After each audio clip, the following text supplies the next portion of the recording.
শিলচর বিধানসভা কেন্দ্রে ভারতীয় জাতীয় কংগ্রেসের প্রার্থী হওয়ার পর যেভাবে শিলচরের মানুষ আমাকে আশীর্বাদ দিয়ে যাচ্ছেন, ভালোবাসা দিয়ে যাচ্ছেন, আমার একটাই আফসোস যে এবার নির্বাচন কমিশন এত কম সময় দিয়েছে যে সবের দুয়ারে গিয়ে পৌঁছতে পারিনি, সব জায়গায় গিয়ে পৌঁছতে পারিনি।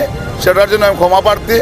এবং আজকে যেভাবে আজকে শিলচর সব জায়গা থেকে প্রত্যেকটা বুথ কেন্দ্র থেকে যেভাবে সবাই সাধারণ নাগরিক থেকে শুরু করে সবাই যেভাবে বেরিয়ে এসছেন, আজকে আমরা প্রচারের শেষ দিন, সবার আশীর্বাদ প্রার্থী এবং সেই আশীর্বাদ প্রার্থী হয়ে আমরা শিলচরের প্রধান সড়ক আমরা পরিক্রমা করব। জনগণ আশীর্বাদ দেবেন এবং আজকে আপনারা দেখুন স্বতঃস্ফূর্তভাবে সবাই এগিয়ে এসছেন সেই আশীর্বাদ যাত্রায়। আমরা আজকে আশীর্বাদ যাত্রা করে প্রচারের শেষ মুহূর্তে আমি শেষ করব।